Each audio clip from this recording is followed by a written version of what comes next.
Galit po ako sa mga modus and scammers. Gusto niyo bang tulungan namin kayo, ma'am? Pupunta kami dyan para i-initiate na natin yung closure. Yes po. Pinupuntahan natin itong putok sa buho na travel agency na to. Tinitingnan natin, mukhang may lusutan dito. Habang sila mayor sa harapan, tayo sa likod. May dami pataas. Sa labas lang. Pinuntahan mismo ni mayor para ipasara.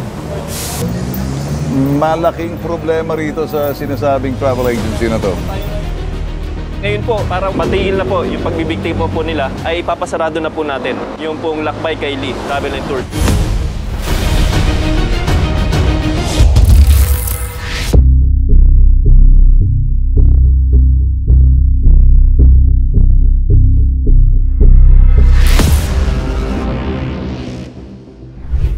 Nagsimula sa simpleng sumbong laban sa isang travel and tours. Hinggil ito sa hindi natupad na mga biyahe, kaya hinihingi nila ang refund. Pumila sa hashtag ipabitag mo ang mga biktima na gusto'y bawiin ang kanilang ibinayad sa Lakbay Kaili Travel and Tours sa Silang, Cavite. Kami po ay naloko po ng Lakbay Kaili Travel and Tours. Hindi po sila nakaalis. Kinabukasan, agad inera sa TV sa hashtag ipabitag mo ang sumbong. Notorious daw po ito ang travel agency. Ayon po sa kanila, Lakbay Kaili Travel and Tours. Julius, maraming lumapit po sa amin dito sa Lakbay Kaili Travel and Tours. Hindi po sila nakaalis. Tinanggap yung pera, pinangakuan nyo, tumalbog yung check-in ng isa.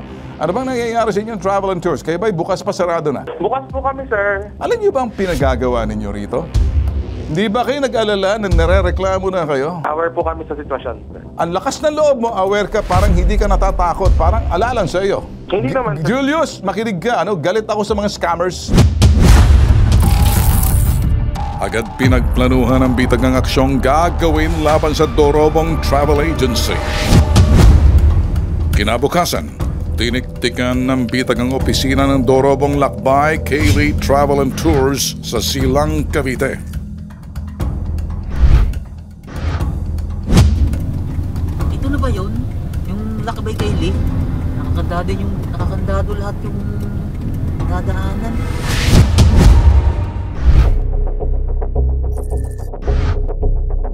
Habang ang ibang mga biktimang nakapanood dumiretso sa munisipyo ng Silang, Cavite. Hinihintay ang grupo ng bitag sa Business Permit and Licensing Office sa Silang, Cavite Municipal Hall.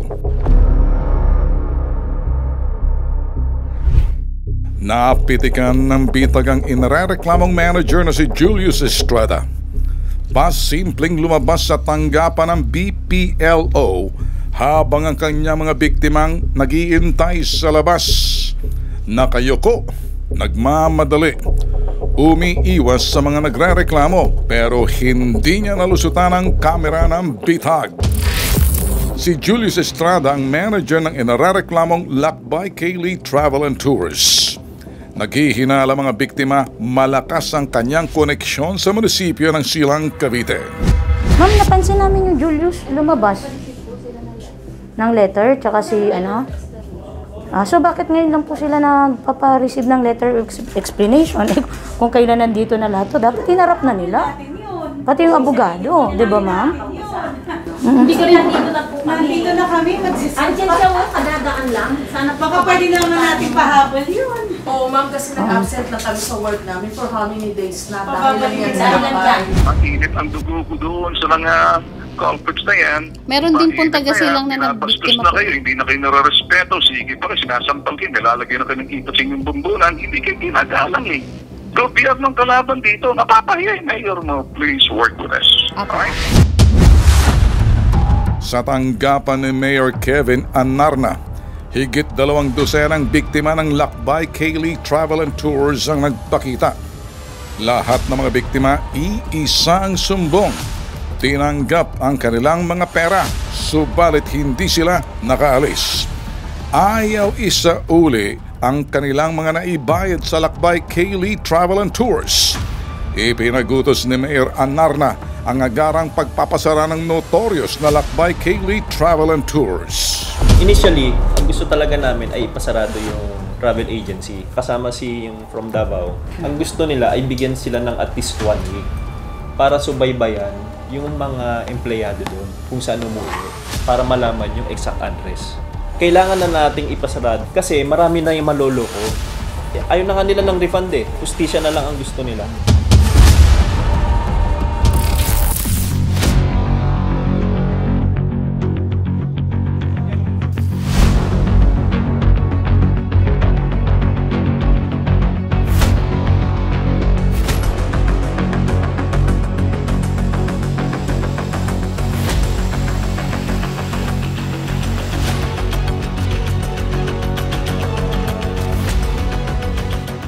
We have a problem that may just be, what are we going to do with the victims?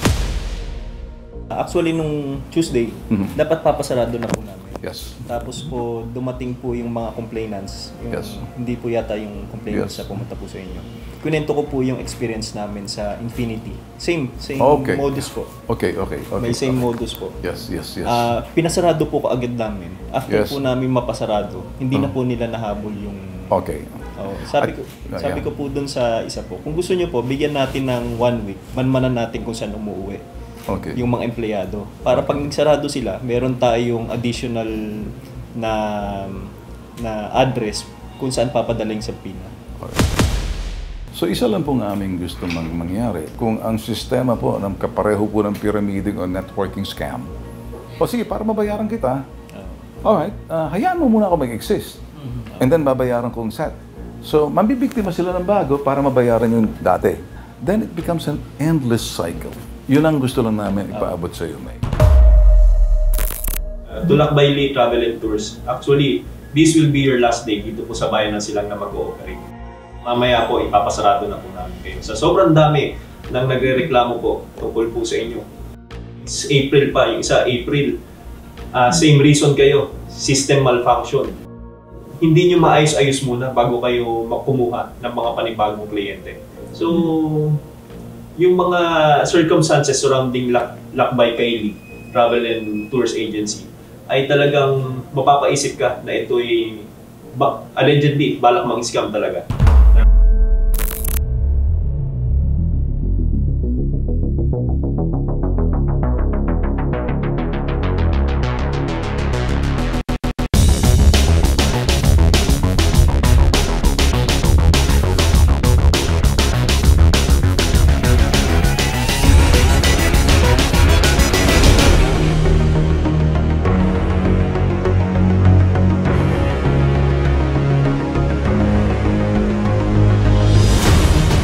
Pinupuntahan natin itong putok sa buho na travel agency na to. Tinitingnan natin, mukhang may lusutan dito.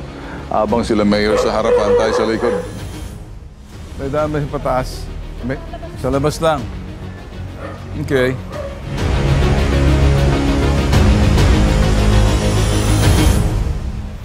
Pinuntahan mismo ni Mayor para ipasara. Lumalabas si Mayor mismo, magpapaskill na close by the order of the Mayor.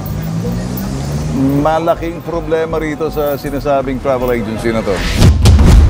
Nandito po tayo ngayon, 3:20 PM na po, para mag-issue po ng cease and desist order, issue po ng BPLO po natin. Kasi po nire-revoke na po natin yung permit po ng Lakbay Kylie Travel and Tours. Kasi po napakarami na pong reklamo na nakukuha po natin. Ngayon po, para matigil na po yung pagbibiktima po nila, ay ipapasarado na po natin yung pong Lakbay Kylie Travel and Tours. Lalagyan na po natin to ng cease and desist and ipopost rin po namin sa website po tsaka sa FB page po ng munisipyo na yung po kanila pong office po dito ay pinapasarado na po natin. Kasi ang kapangyarihan niya pagpapasara. Pero hindi yung sinasabing prosecution. Kinakailangan magsampa kayo ng kaso tulad ng sinabi ni Mayor.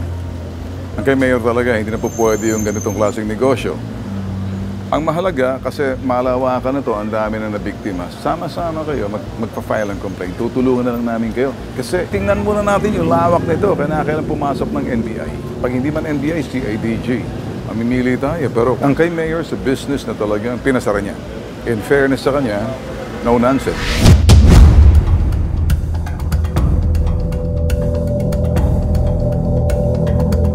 Isang linggong matapos maipasara ang Lakbay Kaylee Travel and Tours, sandamakmak na mga biktima nagpakita sa Bitag Action Center.